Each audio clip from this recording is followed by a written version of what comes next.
오늘이 입춘이라고 합니다. 날씨가 조금 풀린 것 같은 생각이 들기도 하고, 입춘이라고 하니까 왠지 생기가 올라오는 것도 같고 그렇습니다.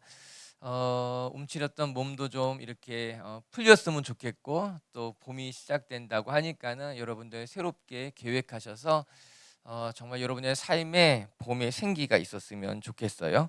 오늘 함께 신명기서 3장 말씀 봅니다. 광야 40년의 세월에 막바지에 이르렀을 때에 이스라엘 백성들이 세일산을 지나 모압과 암몬 지역을 거쳐 요단 동편으로 가는 이야기예요.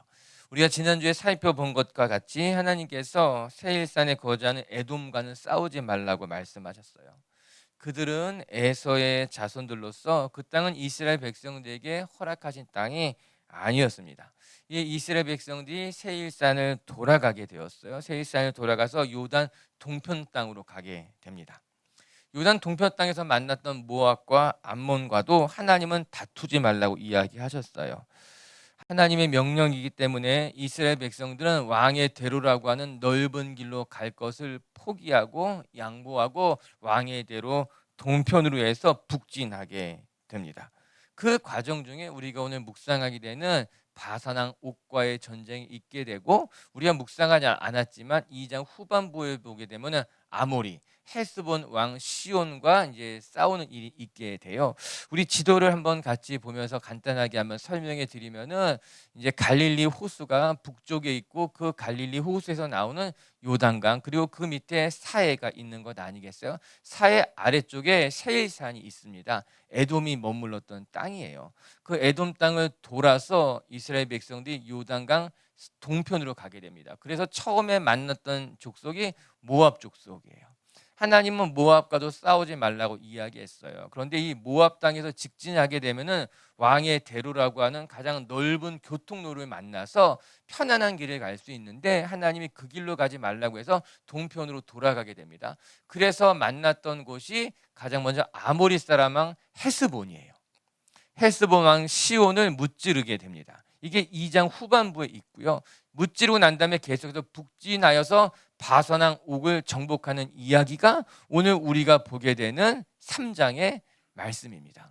이렇게 해서 요단강 동편을 정복하게 되는 것입니다.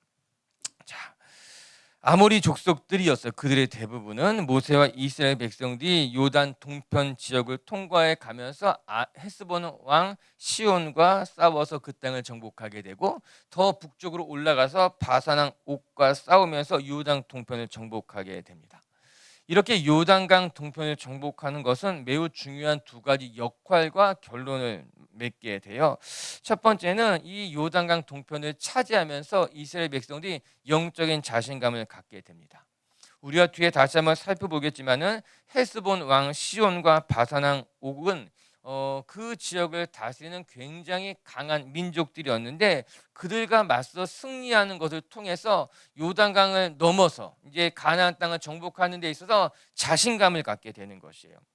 하나님이 함께 하신다면은 우리가 약속의 땅을 정말 정복할 수 있겠구나, 그런 생각을 하게 되는 것 아니겠습니까? 이 두 번의 전쟁이 이스라엘 백성들을 용맹스럽게 만들었고, 더 단단한 전사와 같은 백성으로 거듭 태어나게 했습니다. 두 번째는 이스라엘 백성들에게는 지경이 넓어지는 계기가 되었어요. 단지 요단강 서편만 차지하게 되는 것이 아니라 요단강 동편을 차지하는 것으로 말미암아 두 지파 반이 요단강 동편의 자기의 지역을 만들게 되는 거예요. 이 두 번의 전쟁으로 이스라엘 백성들이 영적인 자신감을 갖게 됐을 뿐만 아니라 지경까지 넓어지게 되는 큰 축복을 누리게 되는 것입니다. 오늘도 사랑하는 미치교회 성도 여러분, 우리의 삶의 자리에는요, 내가 예상하지 못했던 전쟁을 치룰 때가 있습니다.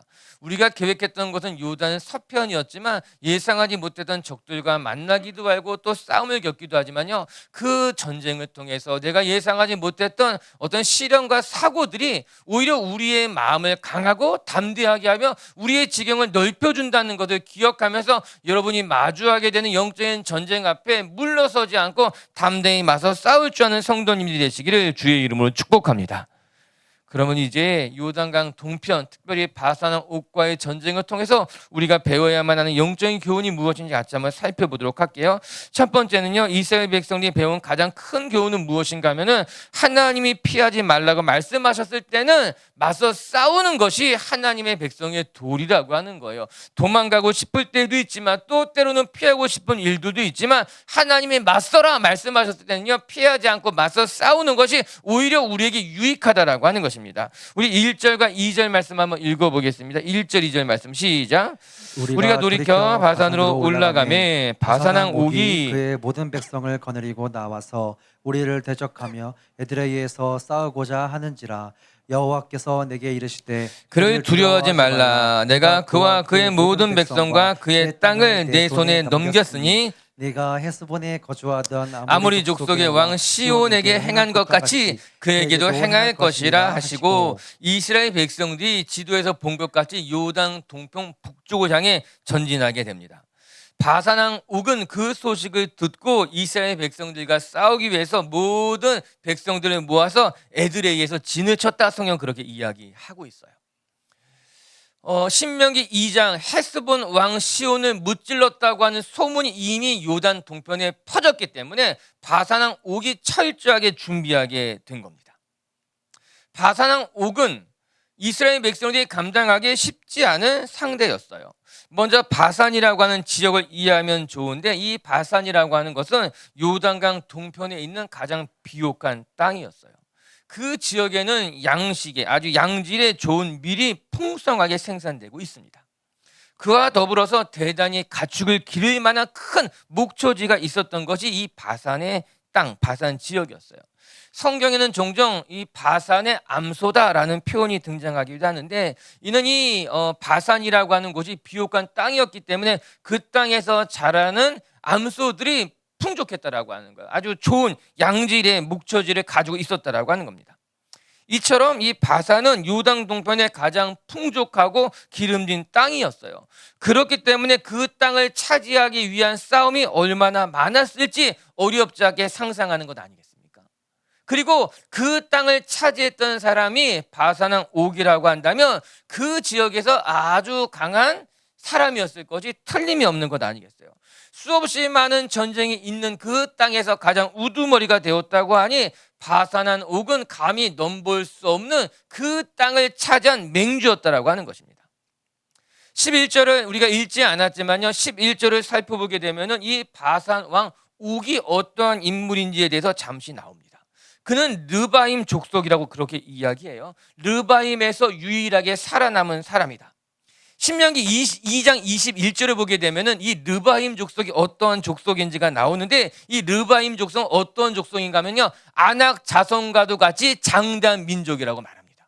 르바임이라고 하는 뜻이 장대하다는, 거인이라는 뜻을 가지고 있는 거예요. 즉 르바임 족속은 아낙 자손과도 같이 거인족이다. 아주 큰 체구를 가지고 있었던 민족이었는데, 그들이 거의 다 멸절되었지만 멸절되지 않고 몇 명이 살아남았는데 그 중에 한 사람이 옥이라고 하는 인물이었어요. 그가 르바임 족속의 한 후예로서 유일하게 살아남아서 그 지역을 다스리는 임금이 됐다라고 하는 겁니다. 11절 보게 되면은 그 바산왕 옥을 무찌르고 난 다음에 그의 침상을 살펴보게 되니까요, 그가 누운 침상이 얼마나 컸는가, 무려 9규빗 4.5m 정도 된다는 거예요. 그 폭이 4규빗 약 2m 가량 됐다는 거예요. 그 사람이 얼마나 장대한 사람인지를 보여주는 단서인 거예요. 그가 누웠던 침대의 크기가 무려 길이가 4m, 폭이 2m가 넘는 엄청나게 큰 철 침상을 가지고 있었던 왕이었다라고 하는 겁니다. 이 바산왕 옥이 얼마나 대단한 사람인지를 유추해 볼 수 있는 장면 아니겠습니까? 이처럼 바산이라고 하는 그 지역, 그 땅을 차지했던 바산왕 옥은 그 땅의 맹주로서 감당하기 어려운 사람이었어요. 어느 누구도 감히 그 땅을 넘볼 수도 없었고 바산왕 옥과 싸울 생각도 하지 않았다라고 하는 것입니다. 그런데 그 바산왕 옥이 에드레이에서 모든 백성을 다 모아가지고 이스라엘 백성들과 맞서 싸울 준비를 했다는 것이 1절과 2절의 말씀입니다. 이스라엘 백성들에게는요, 감당하기 어려운 적이었어요. 그런데 하나님이 무엇이라고 말씀하십니까? 2절을 보게 되니까요, 여호와께서 내게 이르시되 그들을 두려워하지 말라라고 하는 거예요. 맞서 싸우라고 하는 거예요. 상대가 바산왕 옥인데요, 감당하기 힘든 모든 사람들도 피하는 적인데요, 그들을 두려워하지 말고 그들과 맞서 싸우라고요. 저는 이 말씀, 이 구절을 읽으면서 이런 생각했어요. 이스라엘 백성들을 두려워했던 에돔 족속들과는 싸우지 말라고 하고, 아니 모든 사람들이 피해야만 하는 바산왕 옥하고는 싸우라고 하니까는 뭔가 하나님 거꾸로 된 것 아닙니까? 내가 싸워서 이길 만한 사람하고 싸우고 싸우기에 힘든 사람하고는 피하는 것이 인지상정과 같은데, 오히려 하나님은 거꾸로 말씀하시더라고요. 너희를 두려워하는 그 에돔 족속들하고는 싸우지 마. 너희를 피하려고 하는 모압과 암몬하고는 다투지 말고 오히려 피하고 싶은 사람인데, 피해야 할 적인데 그들과는 맞서 싸우라고 하는 것이 뭔가 하나님 앞뒤가 안 맞는 것만 같아요. 피하고 싶어 이런 생각했을 것만 같은 거예요.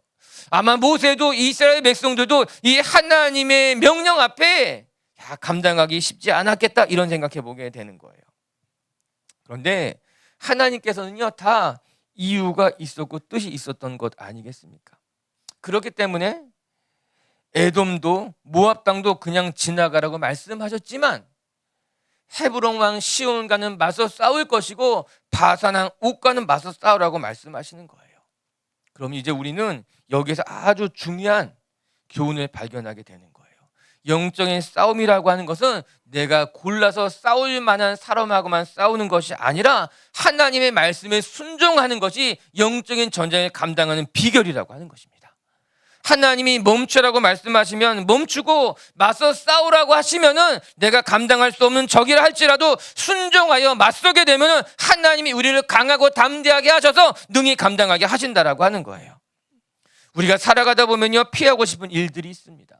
내가 감당하기 어려워서 도망가고 싶을 때도 있을 수 있습니다. 그런데요, 하나님께서 우리에게 말씀하셔서 피하지 말아야 된다, 도망가면 안 된다고 말씀하신다면은 피하고 싶고 도망가고 싶고 맞서고 싶지 않다 할지라도 그때 맞서는 것이, 피하지 않고 직진하는 것이 하나님의 뜻이고 그것을 승리하는 계기가 된다라고 하는 겁니다. 여러분, 두려움이라고 하는 건 한 번 피하기 시작하잖아요. 두 번 다시 맞서는 것이 쉽지가 않아요. 어려운 일이 생길 때요, 자꾸만 피하다 보잖아요. 도망가다 보면은 그 도망가는 것이 나에게는 습관이 되기도 해요. 영적인 어떤 이렇게 나에게는 마이너스가 될 수 있다라고 하는 거예요. 어려운 일을 만날 때마다 자꾸 피하다 보면요, 작은 일을 만나도 피할 이유를 찾게 되고 도망갈 변명을 발견하게 되는 거예요. 그렇기 때문에 우리의 삶의 두려움이라고 하는 것은요, 피할 대상이 아니라 맞설 대상이라고 하는 거예요. 전 우리 비치교회 식구들이요, 피하는 것이 습관이 되고 도망가는 것이 변명이 되는 것이 아니라 피하고 싶고 도망가고 싶으면 오히려 그 자리에 멈춰서서 하나님의 뜻을 구하고 기도하는 것으로 말미암아 하나님의 말씀에 순종하는 것이 여러분의 라이프 스타일이 되시기를 주님의 이름으로 축복합니다. 어떤 사람은요 늘 피해요. 어떤 사람은 늘 변명해요. 어떤 사람은 늘 도망 다녀요. 그것이 그 사람의 라이프 스타일이 된 거예요. 신앙의 습관이 되어버렸다라고 하는 거예요. 오늘 하나님께서는 이스라엘 백성들을 훈련시키기 시작하게 됩니다. 이제 요단강을 건너가서 여리고성을 무너뜨리고 약속의 땅을 정복하기에 앞서서 하나님께서 이스라엘 백성들을 훈련시키는 거예요. 피하지 않는 훈련, 도망가지 않는 훈련, 강한 적을 만나도 맞서 싸울 수 있는 훈련을 하고 있는 것 아니겠습니까? 누가 그랬습니까? 다윗이 그랬어요. 다윗은 골리앗을 만나기 전에 양떼를 지키면서 이미 곰과 사자와 맞서 싸우는 충분한 연습을 했던 것 아니겠습니까? 골리앗과 맞서 싸우기에 앞서서 다윗은 일상생활 가운데서 도망치지 않는 훈련을 한 거예요. 피하지 않은 훈련이 충분히 되어 있었다라고 하는 거예요. 그렇기 때문에 골리앗과 맞서 싸울 때에도 두려운 적이었지만, 감당하기 어려운 적이었지만 다윗은 골리앗과 맞서 싸워서 감당했던 것 아니겠습니까? 우리가 이 세상 살아가면서 하고 싶은 것만 할 수 없고 감당할 수 있는 일만 감당하는 것이 아니더라고요. 때로는 하기 싫은 일도 있고, 또 때로는 감당하기 어려운 일도 있고, 또 때로는 도망치고 싶은 때도 있을 수 있는 것이에요. 그런데 그때마다 피하고 그때마다 숨으면 우리 신앙이 단단해지지 못합니다. 우리의 삶의 지경이 넓어지기가 어려운 거예요. 오늘 이 바산왕 옥과의 전쟁, 우리가 살펴보지 않았지만 헤스본 왕 시온과의 전쟁은 하나님이 약속의 땅을 정복하기에 앞서서 이스라엘 백성들을 하나씩 훈련시키면서 담대하게 만드는 과정이었어요. 전초전 승리였다라고 하는 거예요. 오늘도 우리 비치교회 성도 여러분 축복합니다. 올해 우리의 표가 무엇이에요? 강하고 담대하라 아닙니까? 우리 비치교회 식구들이요, 도망가는 신앙, 피하는 신앙이 아니라 강하고 담대하게 여러분에게 맡겨진 삶의 자리를 지켜나가며 맞서 싸울 줄 아는 한 해가 되시고, 그렇게 여러분의 삶이 날마다 하나님 앞에 담대하게 세워져가는 성도님들 되시기를 주님의 이름으로 축복합니다. 두 번째 또 말씀을 통해 배우게 되는 것은 바산왕 옥과의 싸움에서 우리가 배울 중요한 교훈은 아무리 강한 적이라 하여도 하나님이 함께 하신다면 우리가 능히 감당한다는 겁니다. 신명기는 모세가 이스라엘 백성들에게 전해주는 영적인 교훈이에요. 가르침이에요. 과거의 사건들을 떠올리면서 우리가 배워야 될 교훈이 무엇인가 말해주고 있는 것 아니겠어요? 오늘 이 사건을 기록하면서 모세가 이스라엘 백성들에게 말해주고 싶은 것이 무엇일까? 한 가지입니다. 아무리 강한 적이라 하여도 하나님이 함께 하시면 우리가 승리할 수 있습니다. 이 이야기를 이제 약속의 땅에 들어갈 이 젊은 이스라엘 백성들에게 전해주고 있는 겁니다. 3절 말씀 한번 읽어볼게요. 3절 말씀입니다. 시작. 우리 하나님 여호와께서 바산왕 옥과 그의 모든 백성을 우리 손에 넘기심에 우리가 그들을 쳐서 한 사람도 남기지 아니하였느니라. 아멘. 하나님 여호와께서 그들을 우리 손에 넘기심에 우리가 승리했다, 그렇게 분명하게 기록해 놓고 있어요. 이스라엘 백성들이, 그리고 우리가 오늘 반드시 기억해야만 하는 요점입니다. 요단강 동편에서 헤스본 왕 시온과 바산왕 옥을 무찌른 이 두 번의 전쟁은 아주 중요한 의미를 가지고 있어요. 그래서 신명기 2장에서 헤스본 왕 시온, 3장에서 바산왕 옥을 무찌른 것을 자세하게 기록해 놓고 있습니다. 앞서 이야기한 것 같이 요단강 동편을 호령하던 거대한 맹주들이었어요. 어느 민족도 감히 그 땅을 차지할 생각을 하지 못했습니다. 그래서 바산왕 옥이 이스라엘 백성들에게 무너졌을 때에 여리고에 살았던 사람들이 충격을 받은 거예요. 왜 여호수아서 읽어보게 되면은 우리가 알 수 있는 것 아니겠습니까? 이스라엘 백성들이 광야를 지나온 것도 놀랬지만 요단강 동편에 이 바산왕 옥을 무찔렀다는 소문이 여리고에 전해지게 되자 여리고 사람들이 문을 꽁꽁 닫아 걸고 두려워했다는 것 아니겠습니까? 이 바산왕 옥을 무찔렀다는 이 사건이 아무리 강한 적이라 하여도 하나님이 우리와 함께 하신다면 우리가 이길 수 있다는 자신감을 주었고, 요단 서편에 사는 사람들에게는 이스라엘 백성들을 두려워하는 계기가 됐다는 거예요. 성경은 분명히 이렇게 이야기해 주고 있습니다. 하나님 여호와께서 바산왕 옥을 그들에게 넘기셨으니, 이렇게 말하고 있어요. 이스라엘 백성들이 강에서 그들을 무찌르고 섬멸시킨 것이 아니라 하나님이 그들과 함께 하시는 것으로 말미암아 이스라엘 백성들이 승리하게 되었다는 겁니다. 모세가 이 사실을 이스라엘 백성들에게 전해주고 싶었던 거예요. 우리의 자녀들에게도 전해줘야만 하는 메시지인 거예요. 우리가 삶의 자리에서 승리할 수 있는 것은 내가 좋은 대학에 가고 좋은 직장에 들어가고 내 곁에 사람들이 있기 때문에 내가 우리의 삶에서 승리하게 되는 것이 아니라 하나님이 함께 하실 때 우리가 승리할 수 있다는 겁니다. 하나님이 나를 지킬 때 내가 감당할 수 있게 된다는 거예요. 모세가 이스라엘 백성들에게 전해주었던 것 같이 여러분들도 여러분 자녀들에게 전해줘야만 하는 이야기인 거예요. 우리가 흔히 게임 체인저라는 이야기를 요즘 많이 하지 않습니까? 운동 경기에서도요, 게임 체인저가 있다는 거예요. 그 사람이 투입되게 되면은 어려운 상황에서도 분위기가 달라진다는 겁니다. 게임 체인저의 역할을 하는 선수도 있다는 거예요. 여러분, 전쟁에서도요, 게임 체인저가 되는 무기가 있다는 건 아니겠어요? 숫자적으로는 분리할 수 있지만 게임 체인저가 되는 무기가 있으면요, 전쟁의 판도가 달라지는 거예요. 그것 때문에 분리했던 적이 승리하게 된다, 이렇게 이야기하고 있는 것 아니겠어요? 이런 우리의 삶에도요, 게임 체인저가 무엇일까? 우리가 어려운 처지에 놓여지게 됐을 때, 감당하기 어려운 사건들을 만나게 되었을 때 우리의 삶을 바꾸는 게임 체인저가 무엇일까? 하나님, 임마누엘의 하나님이 그 역할을 하는 것 아니겠습니까?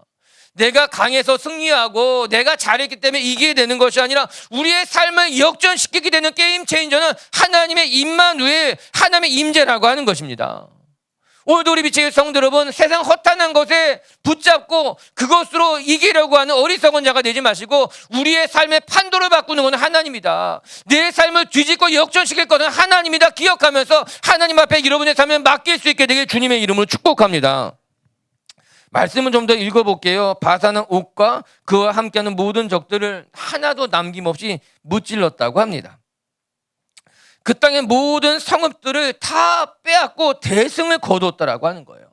객관적으로 보게 되면은 불리한 전쟁인데 오히려 더 크게 승리했다. 우리 4절과 5절 말씀인데 한번 우리 읽어보도록 할게요. 시작. 그때에 우리가 그들에게서 빼앗지 아니한 성읍이 하나도 없이 다 빼앗았는데 그 성읍이 60이니 곧 아르곱 온 지방이요 바산에 있는 옥의 나라이니라. 그 모든 성읍이 높은 성벽으로 둘러있고 문과 빗장이 있어 견고하며 그 외에 성벽 없는 고을이 심히 많았느니라. 이 바산한 옥이 다스렸던 그 땅이 얼마나 견고한 성읍인지를 설명해 주고 있는 말씀이에요. 그런데 이스라엘 백성들이 그 땅의 모든 성읍 60개를 다 빼앗았다고 합니다.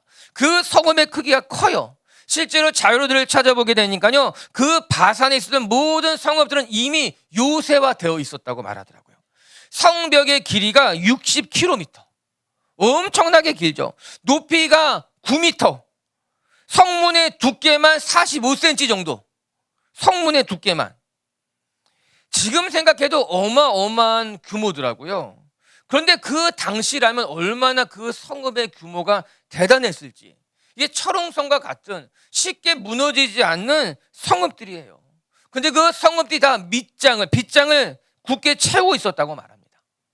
그 성읍들을 공격해서 빼앗는 건 흔히 말하잖아요. 수비보다 공격하는 것은 더 어렵다는 거예요. 성을 지키는 것보다 성을 빼앗는 것은 인원이 5배 이상 필요하다라고 하는 거예요. 그만큼 힘든 일인데 60개의 성읍을 다 빼앗았다고 말합니다. 이미 요새화돼 있었던 그들과 맞서 싸워서 요단강 동편 그 바산이라고 하는 지역을 다 차지하게 된 거예요. 대단한 역전극입니다. 상상할 수 없는 어마어마한 승리를 이루어내게 됐다라고 하는 거예요.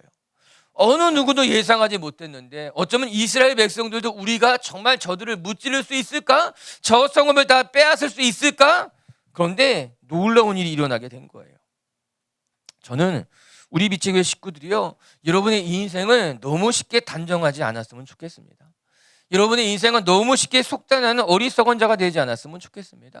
우리가 살다 보면요, 실패할 때도 있고요, 상처받을 때도 있고요, 내가 계획했는데 내 뜻대로 되지 않을 때도 있지만 그렇다고 해서 우리 인생이 실패하는 것은 아니에요. 우리가 자꾸만 이렇게 위축될 때가 있어요. 이번 한 번의 실패가 내 인생의 실패처럼, 이번에 한번 내가 넘어졌는데 다시는 일어나지 못할 것만 같은, 그렇게 자기 인생을 자꾸 너무나 쉽게 단정하게 되고 속단하게 되고 그것 때문에 낙심하게 되고 다시 일어나지 못하게 되는 경우들이 있어요. 그러나 그건 너무나 잘못된 거예요. 그렇게 하면 안 되는 거예요. 오늘 이스라엘 백성들이요, 이 전쟁에서 이렇게 크게 승리할 줄은 아무도 몰랐습니다. 이렇게 전쟁이 끝나게 될 줄은 아무도 예상하지 못했습니다. 그런데 여호와께서 그들과 함께 하시니 그들이 바산의 전 지역을 정복하게 됐다고 이야기하고 있는 것 아니겠습니까? 여러분, 자잘한 전쟁에서 패해도 하나님이 우리와 함께 하시면 결국에는 승리하게 되는 거예요. 전 우리가 살다 보면요, 이런저런 우리의 삶에 이제 어떤 포인트가 되는 사건들이 있는데 그때 우리가 실패할 수도 있어요. 넘어질 수도 있고 내 뜻대로 되지 않을 수도 있어요. 그럼 그런 자잘한 전쟁은 그냥 버려두세요. 지나가요. 거기에 머물러 있지 마세요. 그냥 지나가면 되는 거예요. 지나가고 결정적인 사건에서 하나님은 우리를 승리하게 하실 줄로 저는 믿습니다. 우리 빛의 교회 식구들이 우리의 미래를 걱정하고 염려하고 그것 때문에 낙심하고 두려워하는 것이 아니라, 제가 늘 우리 교회 청년들에게 이야기하는 건 불확실한 미래는 두려워할 것이 아니라 기대해야 된다라고 하는 거예요. 우리는 자꾸만 내 미래가 불확실하죠. 우리 미래가 다 불확실하죠. 내가 10년 뒤에 어떻게 될지 누가 알겠어요. 그런데 불확실하면은 불확실한 것은 곧 불안한 것이라고 하는 잘못된 등식을 가지고 있어요. 확실한 것만 꿈을 꿔요. 확실한 것만 꿈을 꿔. 이건 어리석은 사람들이에요. 세상 사람들보다 더 부족한 거예요. 아니에요. 우리는 불확실하기 때문에 불안해하고 두려워하는 것이 아니라 불확실하기 때문에 하나님을 기대하게 되는 거예요. 내 삶에 하나님께서 어떻게 역사하실지 아직 결정되지 않았기 때문에 하나님을 기대하는 거예요. 오늘 우리 미치길 식구들이요, 하나님이 우리와 함께 하신다는 것을 기억하면서 미래를 두려워하거나 걱정하거나 불안해하는 것이 아니라 여러분의 미래를 사랑하고 여러분의 미래를 기대하고 여러분의 미래를 하나님 앞에 맡길 수 있는 분들 되시기를 주님의 이름으로 축복합니다. 예레미야 29장 11절에 이런 말씀이 나와 있어요. 같이 한번 읽어볼게요. 시작. 나 여호와가 말하노나 너희를 향한 나의 생각을 내가 아나니 재앙이 아니라 곧 평안이요 너희의 장래의 소망을 주려 하는 생각이라. 아멘. 너희를 향한 나의 생각은, 나의 계획은 너희의 삶의 재앙이 아니라 너희 미래에 어려운 일, 고난이 찾아오는 것이 아니라 소망을 주는 것이고 장차 너희의 미래에 소망을 주는 거다, 평안을 주는 거다 이야기하고 있는 것 아니겠습니까? 할렐루야. 잘 될 겁니다. 이것이 그냥 막연한 기대가 아니라 성경을 우리가 묵상하면서 하나님께서 행하신 일들을 바라보면서 하나님이 우리와 함께 하실 때에 감당할 수 없었던 일들을 감당하게 되고 또 때로는 내가 예상하지 못했던 대역전극이 우리 가운데 일어나게 될 줄로 저는 믿습니다. 세 번째, 또 오늘 말씀을 통해 배우게 되는 것은 하나님의 말씀에 순종할 때 우리의 삶에 놀라운 일들이 일어나게 된다는 거예요. 모세가 이스라엘 백성들에게 전해주고자 하는 메시지예요. 신명기는. 모세는 무슨 말을 해주고 싶었을까? 이 바산왕 옥과의 전쟁이 무슨 의미가 있는 것일까? 모세가 보여주고 싶은 것은 하나님 앞에 순종해라. 그러면 하나님이 너의 지경을 넓히신다는 겁니다. 우리 10절 말씀 한번 같이 읽어볼게요. 10절 말씀 시작. 우리가 빼앗은 것은 평원의 모든 성읍과 길르앗 온 땅과 바산의 온 땅 곧 옥의 나라 바산의 성읍 살가와 에드레이까지이니라. 아멘. 이제 에돔을 지나 모압과 암몬을 거쳐서 이제 요단 동편에 이제 헤스본 왕 아모리 왕 시온을 무찌르고 북진을 해가지고 바산왕 옥까지 점령하게 된 거예요. 그러므로 말미암아 이스라엘 백성이 차지한 곳이 오늘 10절에 나온 곳까지 평야에 있었던 비옥한 땅이죠. 평야에 있었던 모든 성읍들을 다 차지하게 됐다는 거예요. 에드레이까지 요단 동편의 모든 비옥한 땅과 북쪽으로는요 헬몬산까지, 이제 만년설이 있는 헬몬산까지 다 이스라엘이 차지하게 됩니다. 그래서 그 땅에 이스라엘 12지파 중에 2지파 반이 요단 동편 지역에 머물게 되는 거예요. 가장 남쪽에는 루벤 지파가, 그 위에는 갓 지파가, 그리고 바산왕 옥을 무찔렀던 이 지역은 길르앗 라몬, 이제 므낫세 반 지파가 차지하게 됩니다. 처음에는 요단강 서편만이 약속의 땅이라고 생각하고 정탐했죠. 그런데 이 사건들을 계기로 요단 동편의 비옥한 땅까지 이스라엘 백성들이 차지하고 이스라엘 지파가 거주하게 됩니다. 이스라엘의 지경이 훨씬 넓어지게 됐어요. 우리가 기억해야 할 것은 아무리 힘들고 어렵다 하여도 하나님의 말씀에 순종하게 되었을 때에 하나님께서 우리의 지경을 넓혀주시게 된다는 거예요. 우리가 하나님의 말씀에 순종하게 되면은 하나님의 계획을 이루게 되고 그때 우리의 지경이 넓어지게 되는 것이죠. 우리는 내가 내 삶을 계획하고 내 지경을 스스로 이만큼이다 생각해요. 그런데 정확하게 말하면 우리의 지경은 순종하는 것만큼이 우리의 지경이 되는 거예요. 내가 순종하지 않으면 그건 거기까지예요. 그러나 내가 순종하게 되면은 그 순종하는 것까지가 하나님께서 허락하신 지경이 되는 건 아니겠습니까? 자, 생각해 보세요. 차지한 곳까지가 지경이 아니라 순종하는 곳까지가 지경이에요. 우리는 내가 차지한 곳, 내가 이룬 곳, 그것이 거기까지가 내 것이다. 그렇게 맞는 말이죠. 내가 빼앗았으니까, 내가 차지했으니까, 내가 이룬 업적이지만 이니까.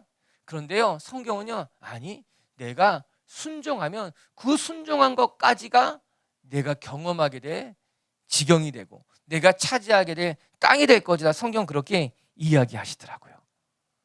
할렐루야. 오늘도 여러분이 여러분의 인생의 지경을 긋지 않았으면 좋겠어요. 나는 여기까지인 것 같아. 난 더 이상 못할 것만 같아. 이것은 내가 긋는 내 지경이에요. 그러나 우리는 내 지경을 내가 선택하지 마시고 하나님의 말씀에 순종하는 거예요. 그럼 지경은 하나님께서 결정해 주는 거예요. 여기까지가 너의 지경이고 여기까지가 내가 누리게 되는 복이고, 또 순종하게 되었을 때 더 큰 하나님의 세계를 바라볼 수 있게 되는 건 아니겠습니까? 할렐루야. 오늘 우리 비치교 성도 여러분들이 그렇게 매일매일 여러분의 삶의 자리에서 순종하고, 그 순종을 통해서 하나님이 나의 마음도 넓히시고 나의 지경도 넓히시는 것을 경험할 줄 아는 성도님들 되시기를 주님의 이름으로 축복합니다. 말씀을 정리하도록 하십시다. 이제 이스라엘 백성들이 요단 동편에 이르러서 하나님의 말씀에 순종하면서 요단 동편 땅을 차지하게 되는 말씀이 오늘 우리가 묵상하게 되는 신명기 3장의 말씀입니다. 우리의 삶의 자리에 하나님의 음성이 들려오잖아요. 그 하나님의 음성에 순종하며 나갈 때 하나님이 우리의 삶을 통해 일하시게 될 줄로 저는 믿습니다. 첫 번째, 오늘 말씀을 통해 배우게 되는 가장 큰 교훈은 하나님께서 피하지 말고 맞서라 말씀하실 때는 맞서 싸우는 것이 우리에게는 득이 되고 유익하다라고 하는 겁니다. 살다 보면요, 도망가고 싶을 때가 있고요, 피하고 싶을 때가 있고요, 내가 감당하지 못할 것만 같은 때들이 있어요. 그때마다 도망가는 신앙, 피하는 신앙, 변명하는 신앙이 되지 마시고요, 하나님 앞에 늘 순종하면서 맞서 싸우면은 하나님이 우리의 지경을 넓히실 줄로 믿습니다. 두 번째는요, 오늘 말씀을 통해 배우게 되는 건 하나님이 함께 하시면요, 아무리 강한 적이랄지라도 무찌를 수 있다는 겁니다. 바산왕 옥은요, 감당할 수 있는 사람이 아니었어요. 르바임 족속이고 아낙 작손과 같은 거인 자손이었고 어느 누구도 그들과 맞서 싸우려고 하지 않았어요. 그런데 하나님의 말씀에 함께 하시니, 하나님이 함께 하시니 능히 감당하게 된 것 아니겠어요? 오늘 기억하시기 바랍니다. 하나님이 함께 하시면 어떤 힘든 일도 감당하게 될 줄로 저는 믿습니다. 세 번째, 하나님의 말씀에 순종하는 것, 순종하는 것만큼이 나의 지경이 된다는 것을 기억하면서 오늘 여러분의 삶의 자리에서 승리하는 성도님들 되시기를 주님의 이름으로 축복합니다.